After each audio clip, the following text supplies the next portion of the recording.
Welcome to Get Real with Eddie, where we delve deep into the world of real estate with your host, the designated managing broker of Exit Real Estate Specialist, Eddie Ruettiger. Good morning, Nancy, and welcome to Get Real with Eddie. Of course, we are both from Exit Real Estate Specialists. And how are you today? I'm special. How are you? That you are. I am doing well. I wanted to really talk about this topic today. And that is, I wanted to focus on leveraging market insights from your local experts, working with that local expert to really leverage. And this kind of goes not just outside of real estate. It could be anything. It could be, your furnace repair guy. It could be your plumber. It could be anything. But that expert is really my key kind of concept for today's show. And I think it's huge because, let's be honest. The first thing you're doing is you're tapping into a wealth of knowledge. Yes. And that's what's going to get you across the line in the best way possible. It's knowing the people in the know. How's that? Well, yeah, knowing those people in the know because they have the expertise, they've had the experience, they have gone through it before. That's the biggest thing. They have gone through it before, and you're just looking to sell your house. What, you sell your house every 10 years maybe? Maybe. So with that being said, yeah, you're going through it, but they've gone through it. The other aspect is you get to rely on their network. Mm-hmm. That expert has built a network up from inspectors to other realtors to attorneys, yeah. People that can, plumbers and all kinds of people that can help you to get your house ready.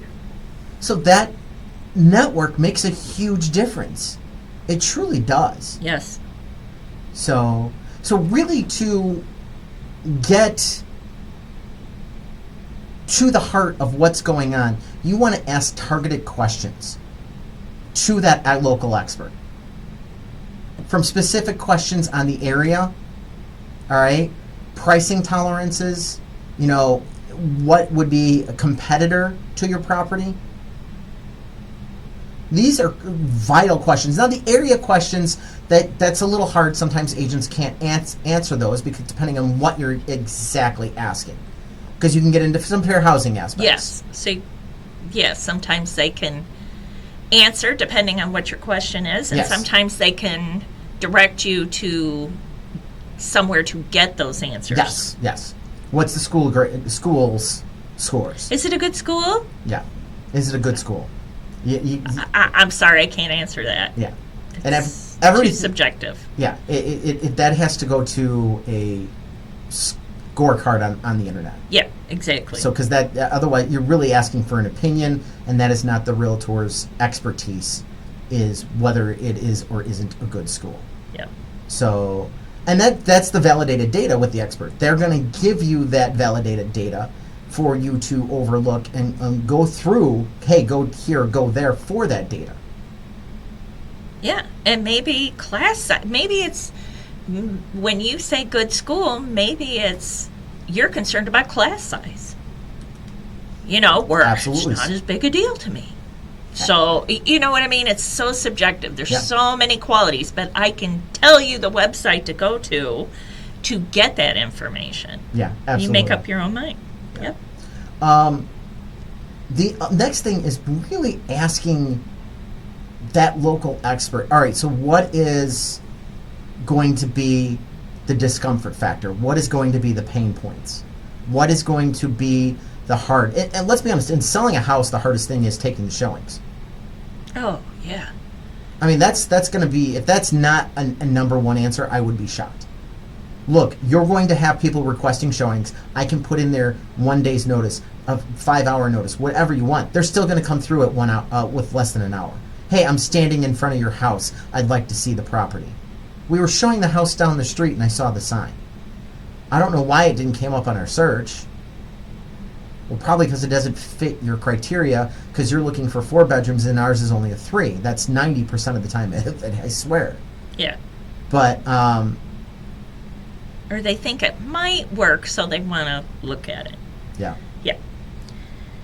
The other aspect, now you've got someone to watch the trends together.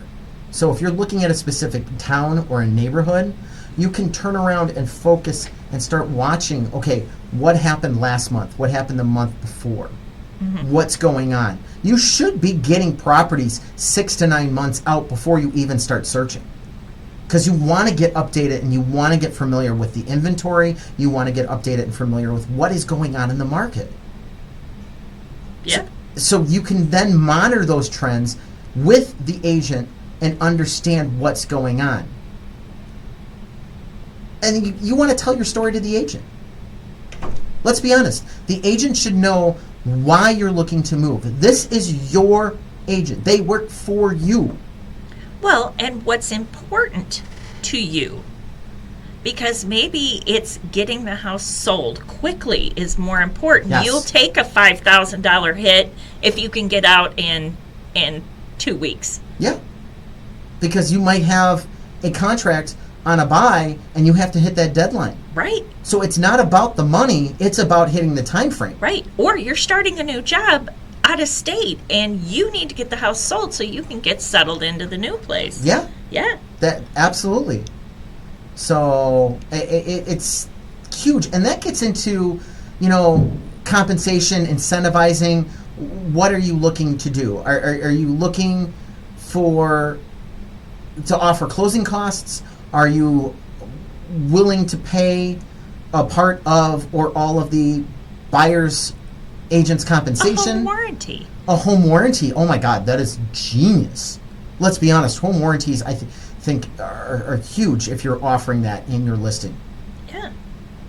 But when you communicate what your priorities are to your agent, they can help you craft those incentives to get where you want to go. I agree, because that can make a huge difference in moving forward. So another thing is you need to be able to adapt. Guess what? You've had the house on for 2 weeks. You're not getting the showings. We went through showing data for Crest Hill last week. Yeah. And it was, 9 showings Yeah. to contract? Yeah. And you've already had 10 showings and no offer? Lower your price. Yeah. Lower your price. There's nothing else that you can repaint, you can recarpet, you can do all of that. Odds are lower your price. Well, and let's say your neighbor across the street and 3 doors down threw their house on the market too, and it's same as yours, a 4-bed, 2-bath. Yours is a 4-bed, 2-bath, roughly the same. It's in the same neighborhood, and they're $20,000 lower. You need to really look at that. Yeah. And be prepared to make adjustments. Yeah. Yes. And that gets into, you got to make sure you're keeping up on your research. Yes. You need to know what's coming on the market.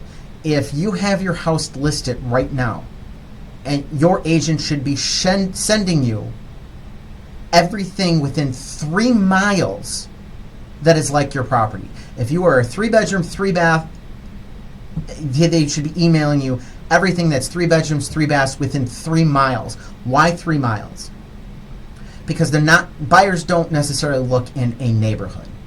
They may target this neighborhood or that neighborhood, but most of the time they're targeting towns and they're targeting school districts. Yes, especially when inventory is low. Yeah. They're going to kind of look outside their normal preferences. Yeah. They're in this market, because the inventory is so low, they are not going, I want to be in that neighborhood, and that is the only neighborhood I want. No, if they want to move, they're looking, and 3 miles, once you get past 3 miles, you've really started getting into a situation where you're in a different area. You might be still in the same town, but it's just a different vibe of the town. Yeah. I mean, so you're really getting into something. I mean, most appraisers, when they're appraising, the max they will go out is 3 miles. So that's why I always say the 3-mile radius. So you know what your competitors are within. If it's more than 3 miles out, I don't think they're a competitor of you because it's just a different part of town. It's a different area. Yes. So Yeah, too different. Too different. Yeah, that's the word I'm looking at. It's too different of an area to try to say, okay, well, we're going to do this. Now, that's not to say, are you losing your buyer to something that might be 4 miles out? Yeah, you could be. There could be a new construction going up, and that's where all your buyers are going, and they're just 4 miles out, and you're not catching it. So you need to know really what's going on in the micro, but also the macro. Yeah. What's going on in town, period. Yeah. What's going on in the next town over? Maybe they've got some new builds and people are really excited about it and willing to go over there. Don't know. And you don't know. You don't know what direction the buyers are going. All you want is an offer. That is your goal, is to get the offer. Your goal is to get multiple offers. But you start with the first one. And you start by getting them in your house. We talked about that last week, didn't we? The hierarchy of real Yeah, estate, as I yeah. taught? Yes. And they see it online, they see it in person, they write an offer, they do the inspection, they go to closing. Yep. It's that simple. Yes, I know there's a lot of other things that kind of happen in between there with pre-approvals and lending and There's stuff. a lot of scammy going on Yeah. in between. But But those are the things that the buyer is focused on that will rattle a buyer to walk away from your property, is those moments. yeah. Granted, you can lose it on lending, but that doesn't mean you lost the buyer. You just lost the closing. The buyer still wants the house a lot of times. They just don't qualify for the house. But that's the process that I laid out, where you could lose the buyer and the buyer not want the house. And that is the difference. Right. You want them to want to see the house in person. They see it in person. You want them to want to write the offer. They go through that offer process and they're excited. They got what they wanted and they feel like they won. So now they want to do home inspection. Yeah. Nothing comes up during the home inspection that really turns them off, mainly because they felt like they got what they wanted during the negotiation. So how you negotiate is key when it comes to making them feel warm and fuzzy after inspection. Yeah. Take that my way or the highway routine, you might lose them, might win them in the negotiations, but lose them in home inspection over something that's probably a simple fix. There's some GFI outlets. That's an easy fix, but you Yep. could lose them if the negotiation, they came out with a bad taste in their mouth. Yeah. So with all of that being said, you want to focus on that process, because once they're at the home inspection and they're happy, now you know you got them. They want the house. And you're both on terms that you agree to, because everything's agreed to at that point. Now it's just, okay, we need the lender to say yes and we're closing. Yeah.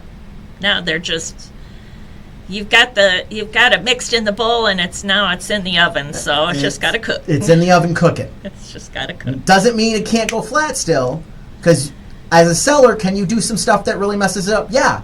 Turn around, you take down the chandelier or something, and that was supposed to stay in the property. How many times have we had personal property fought over at a closing table? Oh yeah. It's a chandelier, buy a new one. Or you should have took it out of the house before you put it on the market and put something else up different. Yep. I understand it was your great-grandmother's from the house on the farmhouse back from 150 years ago. That's fine. That's great. That's wonderful. Take it with you, but you've got to replace it. Take it down before you list it. Exactly. That's a conversation that you should be having with your agent at the time of listing. Yes.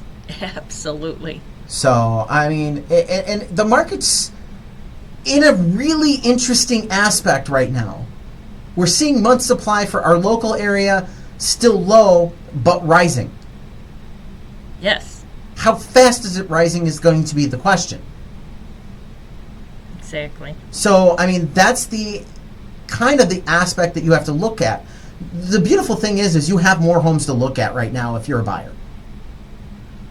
Realtor.com shows that the homes on the market has grown by 27.5% in the last year.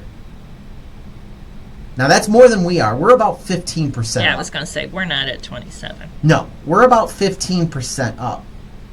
But historically, we've usually started the year off with 1 million listings. So we're still under that number. Mm-hmm. So, But it is encouraging to see a little more movement. a little more options. Yeah. I mean, honestly, you've got people that feel like they were getting pushed into a house they really didn't want. Yeah. I mean, honestly. Realtor.com explains buyers will not only have more home options, but they are also likely to find somewhat lower asking prices and more time to make decisions, all buyer-friendly factors as we inch closer to the busy home buying season, which is coming. Yes. April's the best time to list your house. That's right. Get ready. So that is the historical factor, that second week of April usually. So you may find sellers are doing price cuts too. Yes. My property in Crest Hill at 300 Theodore Street, we're down to $240. It's a 2-bedroom, single bath home, $240,000 with a 3-car garage. Wow. Huge garage. Nice. Yeah. So this is a sign that sellers are being more compromising with their pricing. So definitely looking at the options of what is out there and what you can do when it comes to these properties. So is that market starting to balance out, Nancy? That's the question. I say yes. You think it is? Slowly. Slowly. Slowly. Keep in mind, the seller's market is when the sellers hold the power, and that's often because the prices are rising quickly, multiple offers, and you're seeing homes go under contract very, very quickly. The opposite of that is when we're in a buyer's market and the tables are turned. The sellers may offer concessions, incentives be a lot more negotiable. The market times are usually over 6 months. We'll see prices usually declining in a seller's market because everybody's cutting their price trying to get that next buyer. So, but we have not been in a seller's market since about Buyer's market. a buyer's market since about 2012. 2013 was the bottom of our market. Yeah, I see Price-wise. it kind of starting to normalize a little bit. I think you're right, but the problem is our monthly supply is not up there. We're looking at month supplies at about 1 to 2 months, and that's still extremely low. That's still a seller's market month supply. So it's a really weird situation. But I do think you're right. I think we are normalizing.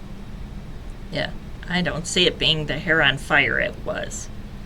Lance Lambert, a co-founder of the Reese Club, explains, among the nation's 200 largest metro area housing markets, 41 markets ended January 2025 with more active homes for sale than had in the pre-pandemic of 2019 in January. These are the places where homebuyers will be able to find the most leverage or market balance in 2025. I don't think that's true. No. No, because just because our market data is the same as it was in 2019, that doesn't mean you've moved into a buyer's market, because we had a seller's market in 2019. I was going to say I don't think we're moving to a buyer's market. I think we're moving to a normalized market. A neutral market. A neutral market. Yeah, where you're going to see inventory. But then your month supply and your inventories are usually 4 to 5 months, maybe 6. That's going to be the interesting question. Well, I don't know.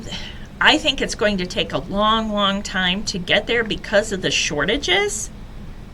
Because of the inventory shortage. True. Do you see what I'm saying? Yeah. So a normal or I think it's going to skew what what a neutral market is because of inventory shortages. Well, and honestly, and interest rates playing together. those two factors could also be stopping us from going into a housing recession.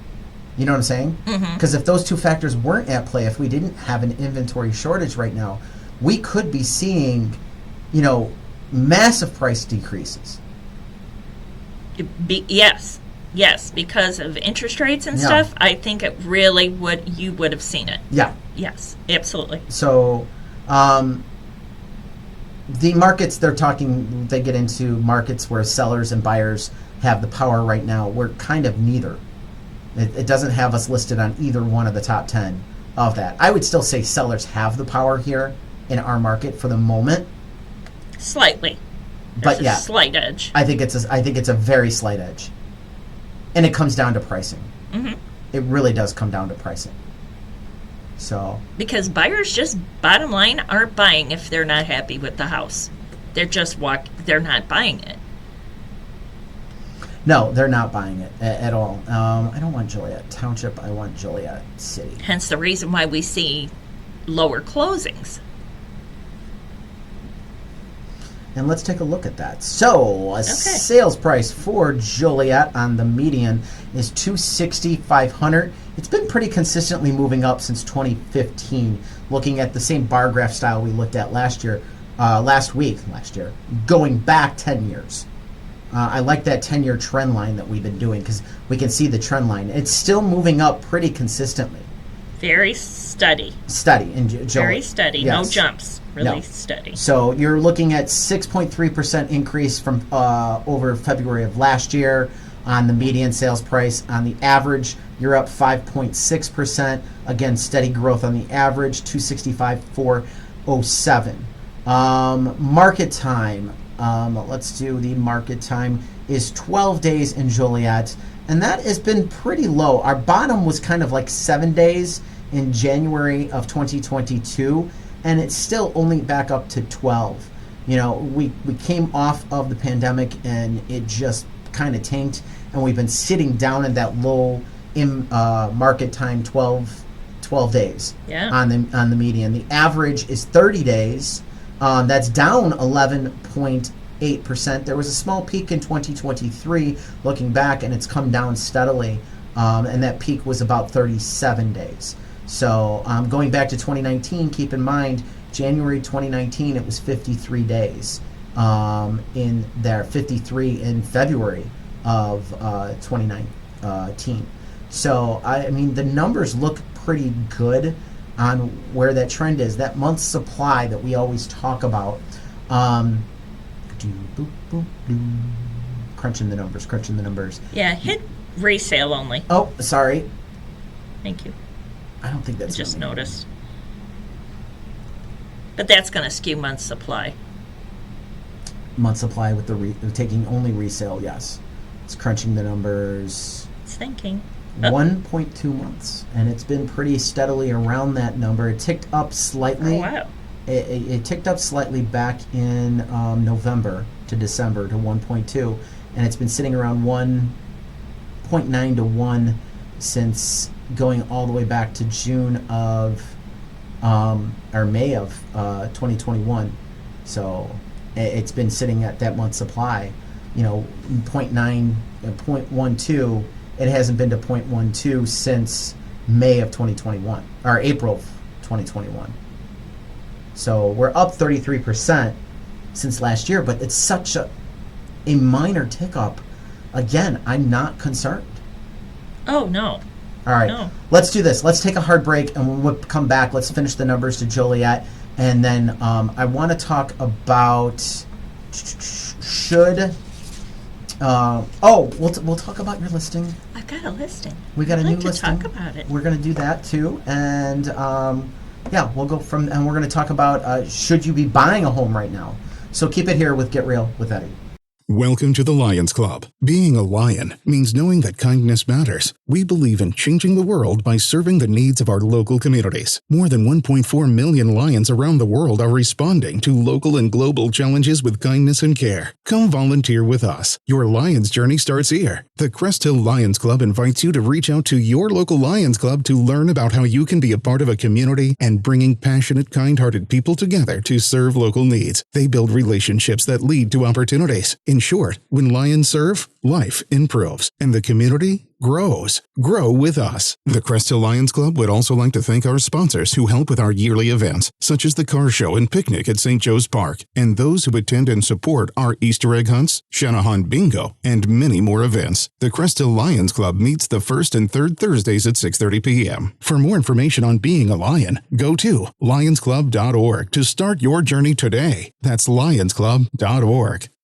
And get real with Eddie. I want to bring to your attention the Herbert Trackman Planetarium at Joliet Junior College. My son loves this. They offer free shows on Tuesdays and Thursdays at 6 p.m. It's perfect for stargazers. The show provides excellent astronomical instruction and entertainment for no charge. That's right, it is free on Tuesdays and Thursdays at 6 p.m. The planetarium features a 30-foot diameter dome, a new OmniStar digital planetarium projector. During the shows, you can enjoy sky tours using the projector and PowerPoint presentations covering a wide range of astronomical topics. For more information, please visit jjc.edu/planetarium. And for you educators out there, they are open for field trip bookings. So go to jjc.edu/planetarium.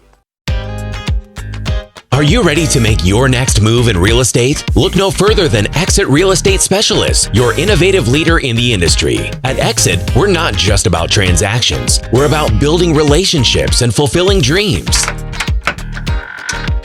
Step into a community of empathetic, well-trained professionals dedicated to your success. Our Exit Real Estate professionals are more than just agents. They're your trusted advisors and allies in the journey of buying, selling, or investing in real estate.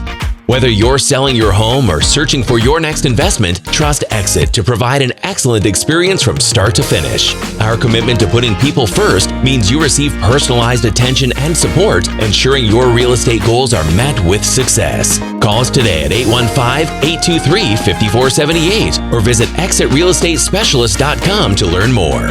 Exit Real Estate Specialists, exceeding your expectations every step of the way. It's Get Real with Eddie, where everyone deserves the opportunity of home. All right, let's finish up talking about Joliet. So closings in Joliet were still way down. We are looking at 1,296 closings. Now that's up 1.6% from last year. But when you compare that to in the peak in May of 2022, there was 1,796 closings. Yeah, big difference. You're talking 500 homes in a year. Now keep in mind that closing number is a 12-month average. It's not how much they close in a month. That is a 12-month average. Yeah. And between 2022 and 2024, Joliet tanked when it came to closings. The closings have been down dramatically. And you look at showings to the contract, 11 showings down 15%, 15.4% from last year. Now, the showings are up pretty much, kind of almost near the all-time high. Yeah, they've been... So you've got people going out. Because you go back to 2019, they were averaging about 14 showings a property, and we're sitting around 15 right now. So we still have the same volume, just not the inventory. Yeah. What is the inventory and new listings? So inventory is 1,772 for the year adjusted. That's up 13.2% for February. But go back to the peak, which was February of 2020, and you were at 2,392 listings. So showings per listing in Joliet are are 8.8. That is down 26.1%. And they kind of just peaked back in December at 12. Mm-hmm. So the showings have came down dramatically since that. So those interest rates, I think, are really They're playing a big part of it. a big factor, in my opinion. Yeah, I agree. So that's going to be interesting to see with showings falling off. What's going to happen with pricing in Joliet? Mm-hmm. If that showings don't rebound, and I think that's going to come down to these interest rates. Now, we have seen a trend in the last 6 weeks.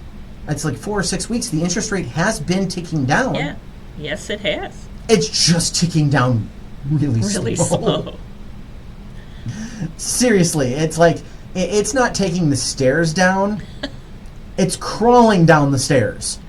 It's a snail crawling down the stairs. Oh. So should you buy a house right now? Well, the experts are saying prices are still going to go up. So yesterday was the best time to buy. The second best time to buy is today. Yes.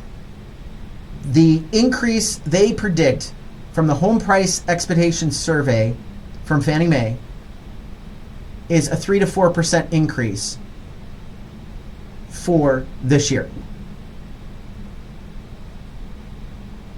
And wouldn't you rather have that as equity in your pocket than trying to come up with another 3 or 4% next year?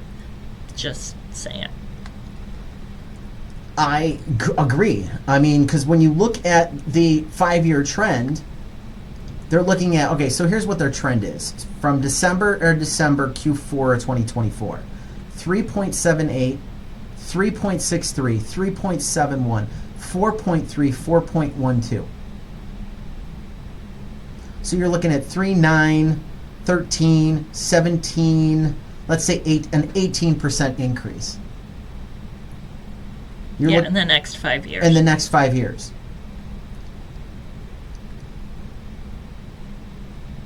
Redfin puts it this way. Prices will rise at a pace similar to that of the second half of 2024 because we don't expect there to be enough inventory to meet demand.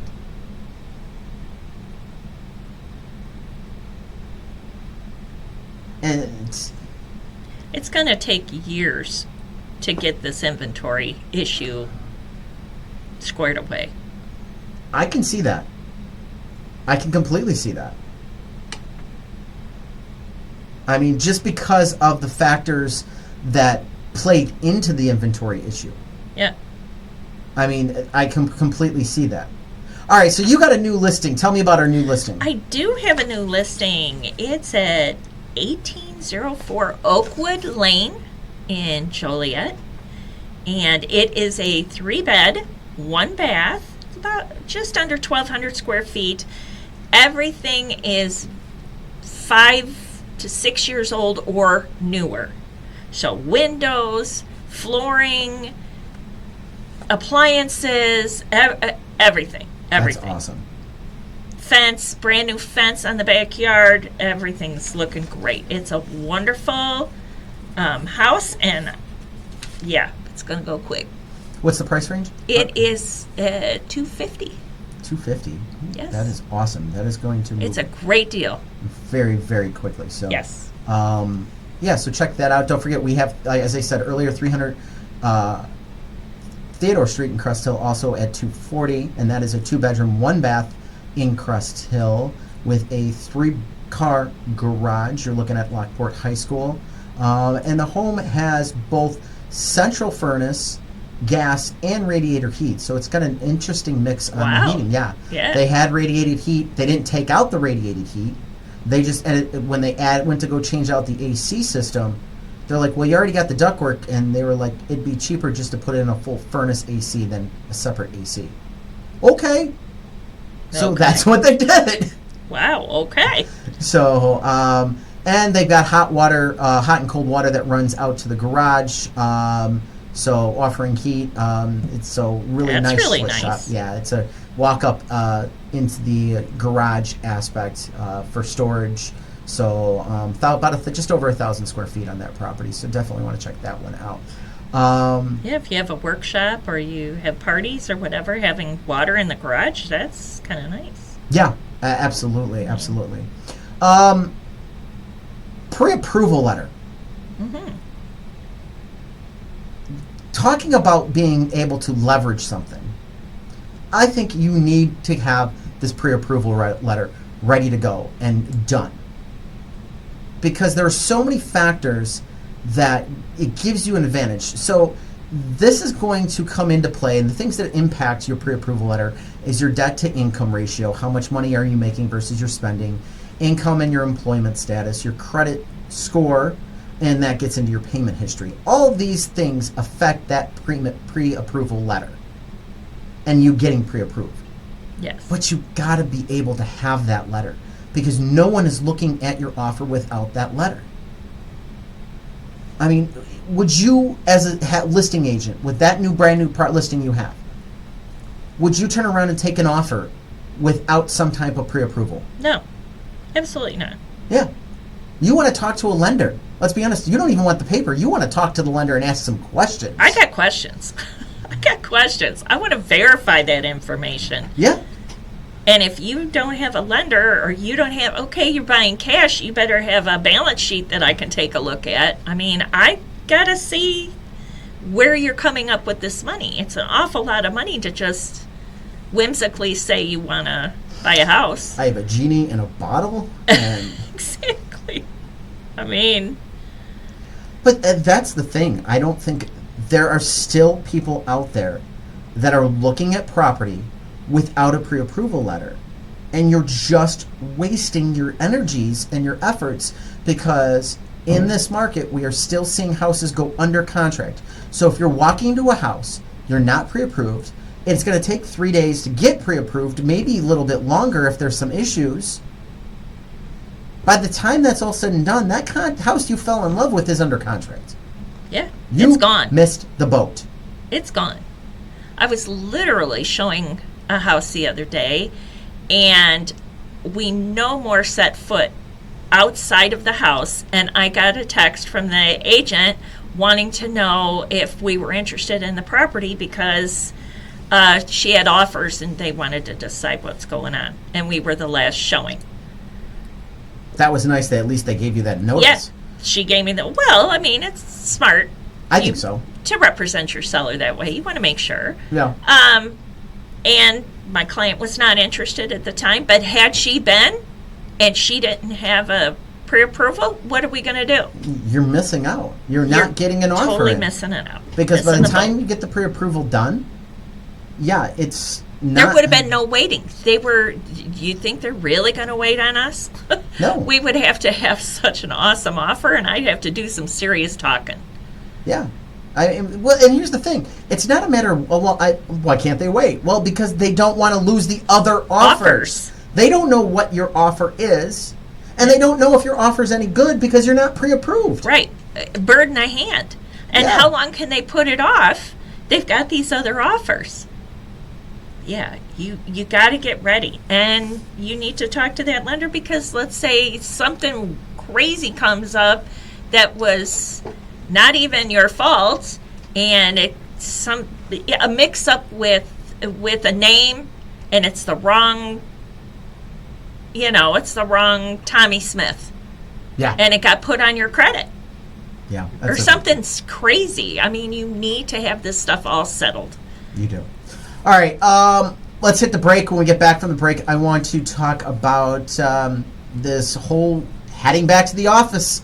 It's coming up more and more. So keep it here with Get Real with Eddie. It's Eddie Ruettiger from Exit Real Estate Specialists. And Get Real with Eddie. I want to bring to your attention the Herbert Trackman Planetarium at Joliet Junior College. My son loves this. They offer free shows on Tuesdays and Thursdays at 6 p.m. It's perfect for stargazers. The show provides excellent astronomical instruction and entertainment for no charge. That's right, it is free on Tuesdays and Thursdays at 6 p.m. The planetarium features a 30-foot diameter dome, a new OmniStar digital planetarium projector. During the shows, you can enjoy sky tours using the projector and PowerPoint presentations covering a wide range of astronomical topics. For more information, please visit jjc.edu/planetarium. And for you educators out there, they are open for field trip bookings. So go to jjc.edu/planetarium.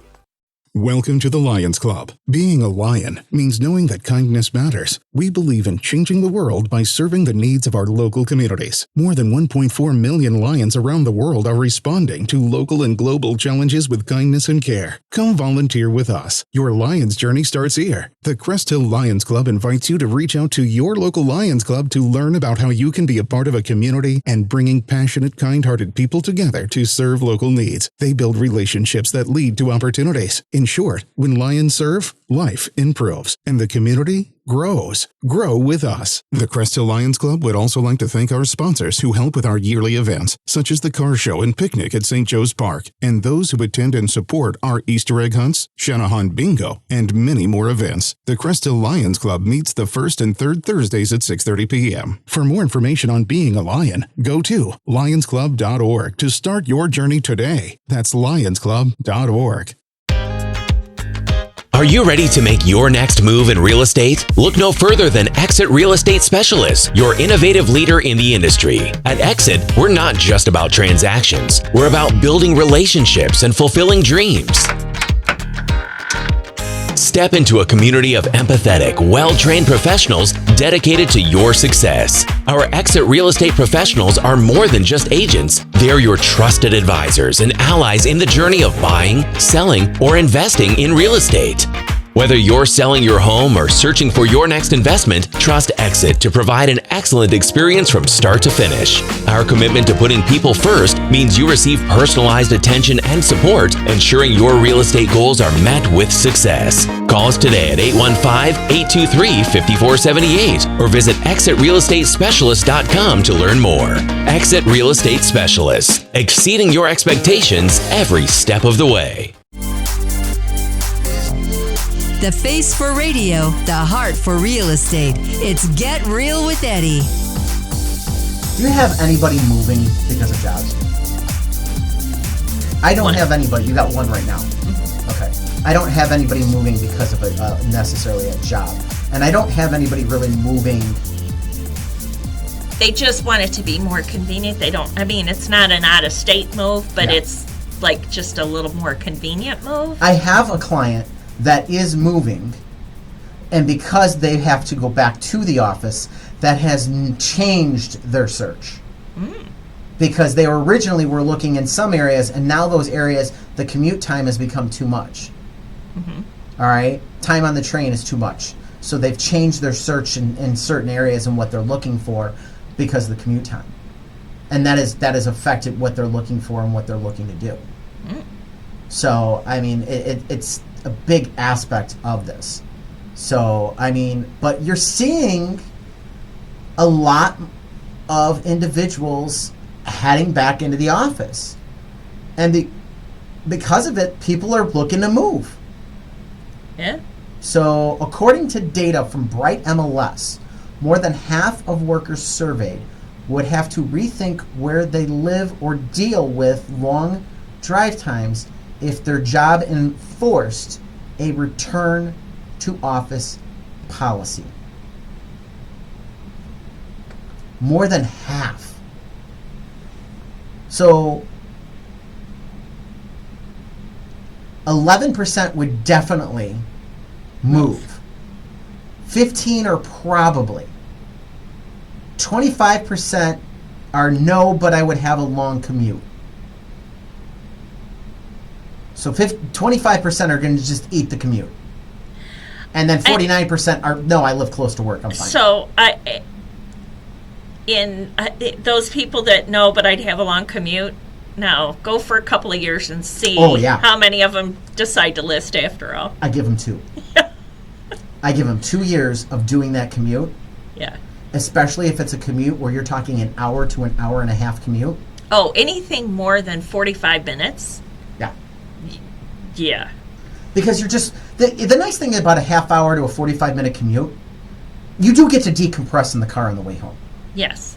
Now, traffic may stress you out more, and you might need to decompress more because of it. But like for me, traffic's usually not that big of a deal. Well, if you're not in a hurry to get home because you've got to get a kid to Yes. soccer practice or Yes. something, and you can just kind of take your time, then yeah, you turn on your favorite music or, a podcast and just breathe. Yeah, and see, I think that's kind of my situation. Now, granted, I'm not really commuting, but I'm always showing in the afternoons. And with my situation with me and my wife, my job's to get him to school in the morning. Mm-hmm. She takes care of him in the afternoon. Grandma and Grandpa pick him up from school, but she takes care of him in the afternoon. Yeah. So, I mean, it does work rather well. That's nice. Yes, it is very nice. And that gives me a lot of different options in showing houses and, working with stuff, because now I'm not like, oh, I can't show until 5 or 6, when my wife gets home, because she's usually out and home, around those times. So it does give a huge advantage. So, having the children grown gives you the biggest advantage. Just putting it out there. But then you get grandkids, and you're running around for the grandkids. That's true. I do a lot of running around for grandkids. I was gonna say you're always running for grandkids. Yeah. All right. How do we say? So Lisa Sturdivant, chief economist at Bright MLS, notes during the pandemic, when remote work became the norm, home buyers were able to move farther out, but workers do not have the same flexibility that they used to. And some are going to have to make some tough choices if and when their employer calls them back to the office full time. And you got 25% that are already saying, I wonder how many people are working remotely. What do you think that number is? I know there's a lot. Just in my own personal life. Really? Oh, yeah. Like my oldest son. He works remotely? Several days a week. Okay. He does go into the office, but he also travels a lot too. And then my daughter-in-law, his wife. Yeah. She's pretty much virtually completely at home. She does go into the office once in a while. And then my nephew, he's close by too. He also works remotely, goes in the office twice a week. So there's still a lot of that out there. Let's see. Are you checking? Are you checking the Chat GPT? Oh, we're checking Chat GPT. Let's see if it can come up with something here. In 2023, approximately 22 million U.S. workers, about 14%, worked remotely, it looks like. As of early 2025, it says the same thing, 14%. So, but that number is up to 36.2 million, respectively, because of the population growth. So, representing 14% of the adult population. So, 36.2 million people. And I wonder if that's completely home. I didn't see. So, that's completely one or the other. And a lot of them are hybrid, like my nephew. He goes in, or my son. They go in a couple of days a week, touch base, get some of that company culture kind of thing going.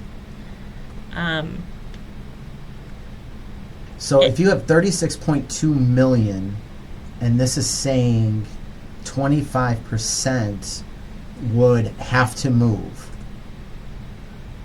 you're looking at roughly 9 million people. If you divide that by, let's just say there's 200 metro markets. Okay. All right, I think that's a fair number, right? Because most of them are going to be in your metro cities. So divide it evenly over the. Now, I don't think it's divided evenly. Well, but if they're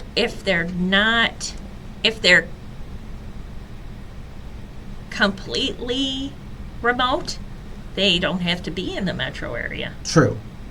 But that's if you for each area, that's 45,250 people that are saying, yeah, I would have to move. So that's an interesting number. Now, 45,000 people scrambled across the whole Chicago market, it's not a huge number. Right. Well, but now you're talking Chicago, Rockford, Probably is in that market. probably in that, you know. You think Joliet would be top 200? I don't know. That's a good question. See where we've come now. We chat GPT things where we used to Google it. Oh, Googling is old fashioned. Yes. No, we chat it. So it's among the 200 largest housing markets in the United States. But it says Joliet is part of the Chicago, Naperville, Elgin market. So yeah, market, which is part of the 200. Which is Rockford would be its own aspect. So yeah, that's just, it's interesting to see, okay, what would the direct impact, and I do think it's weighted. Let's be honest. I think you're going to see more of a weighted to Chicago. Well, your population's bigger, and you have more companies. Yes, there. And you have more tech companies and more larger companies that did that. Where your mom and pops, if you're working for a mom and pop, you've been back at the office since 2022. Yeah. So you came back as soon as you could. Yeah, there's no doubt about it. You came back, and they had you working in the office, unless it's a perk, you know. And that's some of the aspects that some businesses are looking at. They do feel it's a perk to the employer, and the employee feels it's a perk. And they're not as productive, if not more productive, depending on the situation. Than what they were coming into the office. And because of that, some employers are keeping that as a perk and not having to raise wages as much, because it's that life balance. Right. And they don't have to get a bigger office space. They don't have to, they could downsize and that kind of thing. So it works out for everybody. It does.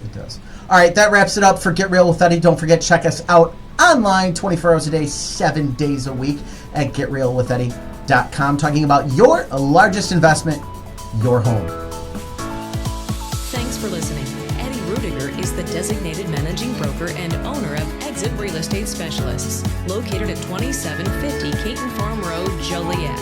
License number 481014247. For questions, call Eddie at 815-823-5478.